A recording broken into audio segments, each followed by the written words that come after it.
Hey guys, I'm back, and there was news recently that the NHL is willing to go back to the Olympics.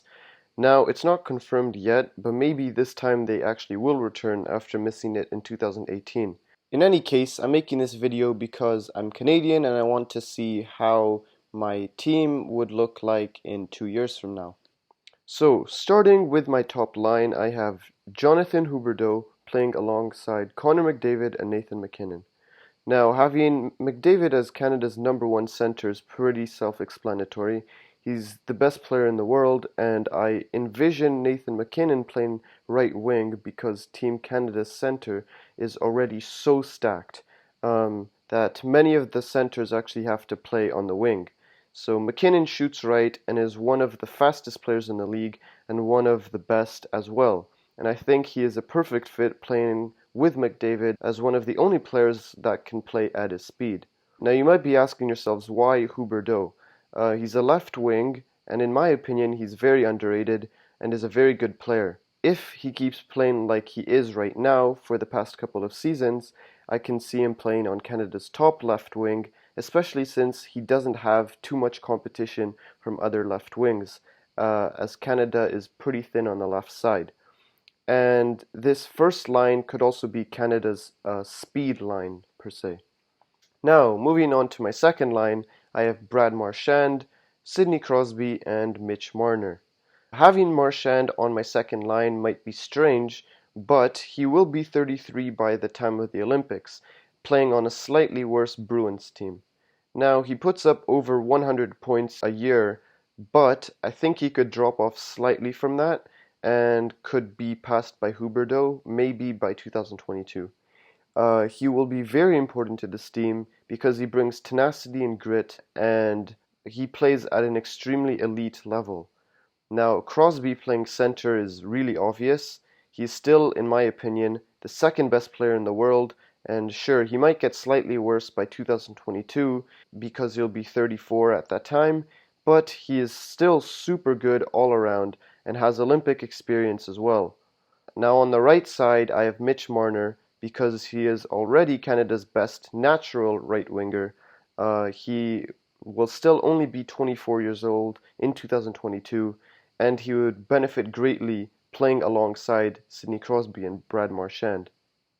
On my third line, I have John Tavares, Steven Stamkos, and Brayden Point. All three of them are centers, but Tavares, in my opinion, can play on the left side because he shoots left, while Brayden Point can play on the right because he shoots right. It would also make sense having Stamkos on the right wing and Point being the center because Stamkos is more of a sniper, but he has the best face-offs out of all of the three. Now Tavares is still an incredible player with Olympic experience, while Stamkos is one of the best players currently in the league, and Brayden Point is one of the best upcoming talents who is already around a point per game in his career, and he will definitely continue to grow and get better. Now, on my fourth line, I have Ryan O'Reilly, Patrice Bergeron, and Mark Stone. Now, this line would be such a dominant line if it actually happens, as they are all top defensive players in the league, but are all extremely good offensively as well. O'Reilly is a center, but I have him playing left wing because he shoots left, and there's a chance O'Reilly falls off of Canada's roster in 2022 if he plays offensively like he did this year, because he didn't put up the greatest numbers, but I still believe that he is the best player available as of right now. And having Patrice Bergeron as their center is also pretty obvious.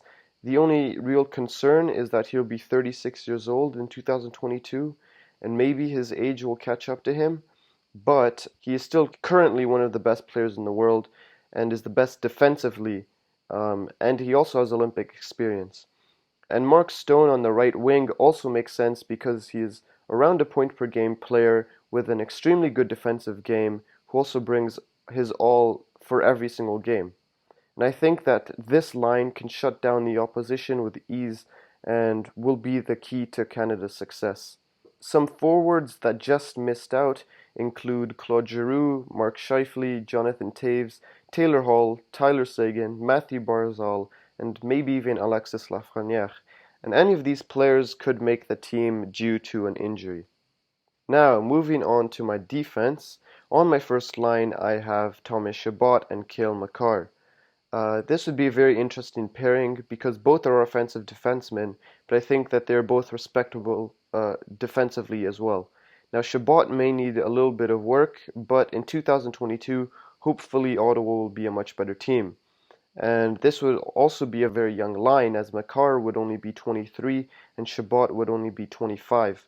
And I think that they could both help out a lot offensively and stabilize defensively, as Makar could be physical as well.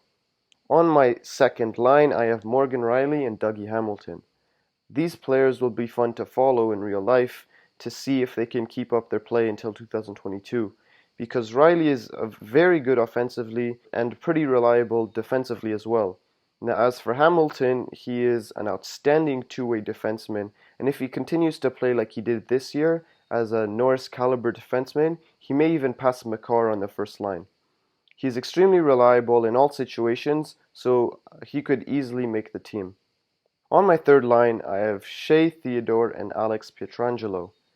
Now, this is a little controversial, but I have Theodore solely because Canada is thin on the left side. Realistically, they may even play a right defenseman on the left side, but positionally I have him in because he's a solid player who is still young and has time to develop even further. Now, on my right defense, I have Alex Pietrangelo, and he fits the team because he is a big defenseman with Olympic experience who plays a great two-way game.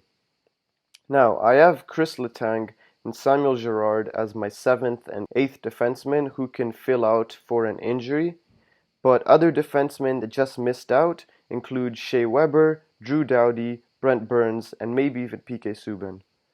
And finally, for the goalies, I have Carter Hart as the starter with Carey Price backing him up and Jordan Binnington as a third emergency goalie.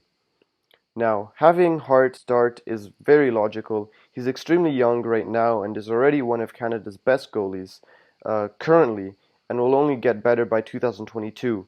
And he'll still only be 23 years old by then. At 23, most goalies haven't even made it to the AHL, let alone the NHL. So Carter Hart is already Canada's future in goaltending and has a long and hopefully successful career up ahead. And I think that he will be the backbone of this team's success. And if he doesn't play well, then you'll have a great backup in Carey Price. And it's true that he hasn't played as well as he used to. However, I think that due to previous experience, and if he can put up big numbers on a team that's getting better in Montreal, he has a very good chance at making the cut. And finally, I have Binnington backing them up. And having Binnington as your third goalie puts a statement on how good Team Canada's goalies are looking like. Anyways, that's my roster. I'm sure it won't exactly be like this in real life because I'm predicting this 2 years in advance, but hopefully I'm pretty close. Hopefully with this stacked Team Canada, they can win the gold after a disappointing bronze in 2018.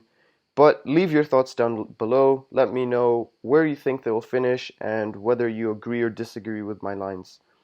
And thanks for watching. Please leave a like and subscribe if you're new, and I'll see you guys in a bit.